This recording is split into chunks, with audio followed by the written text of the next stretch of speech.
कि बहादुरगढ़ की लड़की सुप्रीम कोर्ट तक पहुंच गई। वो एक ऐसा मोमेंट जब आपके पाँव कांपे और आपने उसको कैसे डील किया? मैम, जब आप सुप्रीम कोर्ट में पहुंचते हो ना तो पाँव तो सबके कांपते हैं, क्योंकि supreme court is the dream of every advocate in India. NCC, content writing, radio jockeying. Kavita, आप इंसान हो या एआई? आपके टाइम मैनेजमेंट का सीक्रेट क्या है वो बता दो बच्चों को। वो गलतियां आप कोर्ट में करो उससे बेटर है कि सीनियर के आगे कर लो। जी। तो मेरे साथ भी यही हुआ था। मैंने कुछ गलतियां करी अपनी पिटीशन में, ड्राफ्ट में। सर के पास गई, सर ने मुझे डांटा नहीं, ऑब्वियसली समझाया।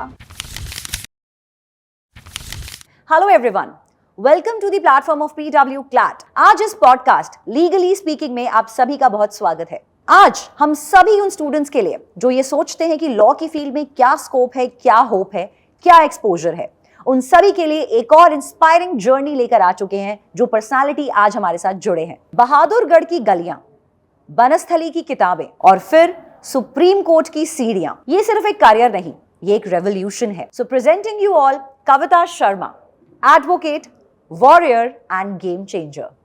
Hello Kavita, how are you? Hello ma'am, I'm good. How are you? All great. So kindly please introduce yourself. Okay ma'am, basically I'm from Haryana. मेरी स्कूलिंग हुई है Motilal Nehru school of sports Sonipat से। वो बेसिकली वहाँ पर स्पोर्ट्स पे ज़्यादा फोकस किया जाता था, बट मेरा फोकस हमेशा से एकेडमिक्स पर ही रहा है। वहीं पर मैंने डिसाइड किया था कि I want to become a lawyer. CLAT का मुझे ज़्यादा इन्फॉर्मेशन थी नहीं उस टाइम पे, तो मैं क्लैट दे नहीं पाई, जो I still regret because I wanted to be a part of NLU। उसके बाद मैंने वनस्थली विद्यापीठ का मैंने नाम सुना, वहाँ पर मैंने ग्रेजुएशन के लिए अप्लाई किया। BA LLB मेरी वहाँ से रही है। बहुत अच्छी मेमोरीज, बहुत अच्छी एजुकेशन मैंने वहाँ से ली है। साथ में मैंने बहुत सारी इंटर्नशिप्स करी हैं डिस्ट्रिक्ट कोर्ट्स में, हाई कोर्ट्स में, NGOs में। उसके बाद से मैं सुप्रीम कोर्ट में प्रैक्टिस कर रही हूँ एक AOR के अंडर में। तो कविता, सबसे पहले सीधी बात करते हैं कि बहादुरगढ़ की लड़की सुप्रीम कोर्ट तक पहुंच गई। वो एक ऐसा मोमेंट जब आपके पाँव कांपे और आपने उसको कैसे डील किया? मैम, जब आप सुप्रीम कोर्ट में पहुंचते हो ना तो पाँव तो सबके कांपते हैं, क्योंकि supreme court is the dream of every advocate in India. Correct. वहाँ पर इतने बड़े बड़े लॉयर्स जिनका हमने सिर्फ किताबों में नाम पढ़ा है, उनके आसपास घूमना, उनके आसपास उनकी प्रेजेंस में रहना, वही बहुत बड़ी बात है। तो यस, पाँव ऑब्वियसली कांपे, लेकिन पाँव वापस नहीं घूमे, पाँव उसी डायरेक्शन में रहे। Wow, very well said. BA LLB, LLM, internships, NCC, content writing, radio jockeying. Kavita, आप इंसान हो या AI? आपके टाइम मैनेजमेंट का सीक्रेट क्या है वो बता दो बच्चों को। मैम, ऑब्वियसली इंसान ही हूँ। टाइम मैनेजमेंट का एज सच कोई सीक्रेट नहीं है, बट मैं ये कह सकती हूँ कि जब मैं RJing कर रही हूँ तो मैं RJing ही कर रही हूँ। जब मैं लॉ में हूँ तो मैं वहाँ पर सिर्फ मेरा लॉ में ध्यान है, कि मैं दो चीज़ों को मिक्स नहीं कर रही कि Monday to Friday I am a lawyer, Saturday I perform in open mics, I do other things, I'm a content creator, I create content for my social media, so Saturdays are fixed for that. So I'm not mixing those things.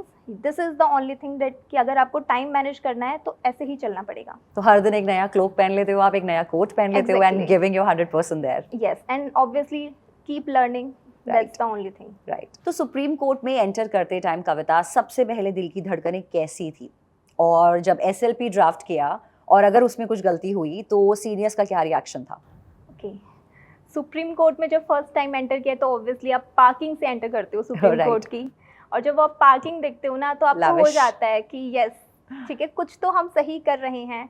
डर obviously लगता है, but मैंने अपने आप को यही चीज़ समझाई कि इन लोगों ने भी वही पढ़ा है जो मैंने पढ़ा है। तो ऐसा कुछ डिफरेंट नहीं है, तो बस हमें सही रास्ते पे चलते जाना है।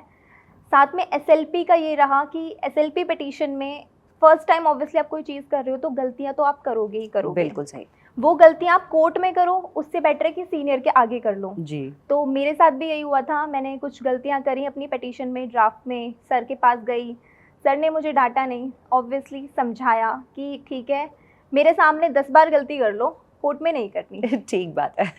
तो एक लड़की होके कविता, लीगल फील्ड में ऐसे कौन कौन से चैलेंजेस हैं जो आपको फेस करने पड़े या कोई भी लड़की करती है?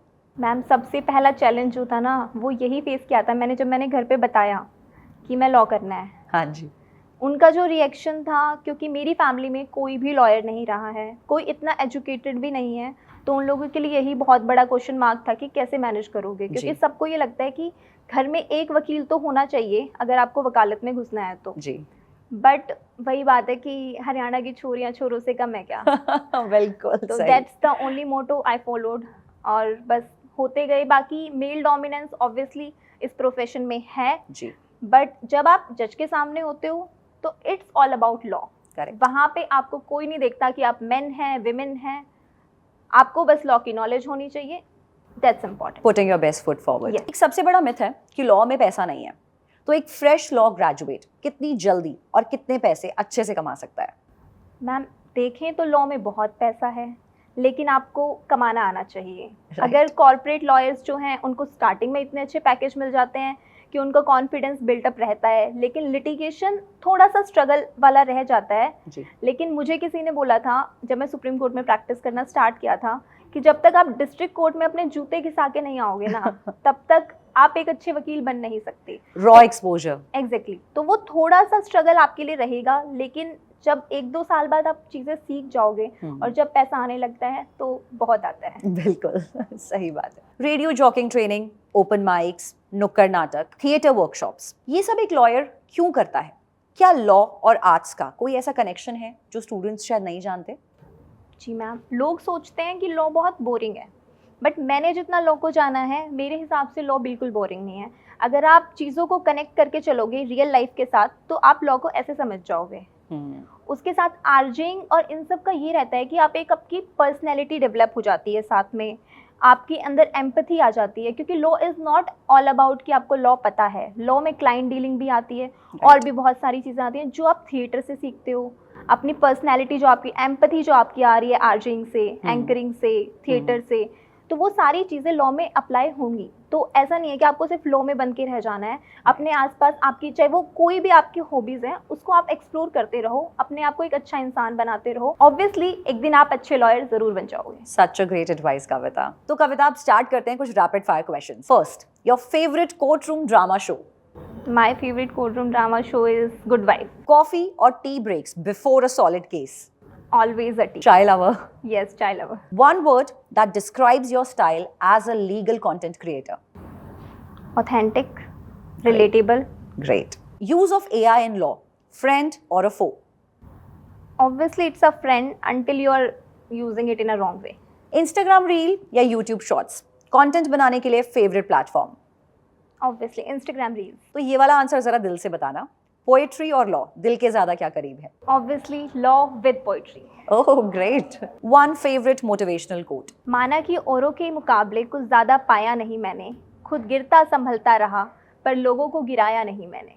वाओ कविता, इंस्पायरिंग। तो कविता, लास्ट में वो स्टूडेंट्स जो लॉ करना चाहते हैं लेकिन सोच कर बैठे हैं कि मुझसे नहीं होगा, उनको दिल से क्या एडवाइस दोगे? देखो, अगर आप सवाल पूछने से नहीं डरते हो, अगर आप अपनी बात रखने से नहीं डरते हो, तो आप लॉ के लिए बने हो। तो आपको वो रिस्क ले लेना है। ये नहीं सोचना है कि मेरी इंग्लिश स्ट्रॉन्ग नहीं है या फिर मेरी फैमिली में कोई लॉयर नहीं है, क्योंकि अगर आपने एक बार सोच लिया है तो वो चीज़ें अपने आप अलाइन होती चलती हैं और आप सब कुछ सीखते चलते हो और अच्छे लॉयर बन जाओगे।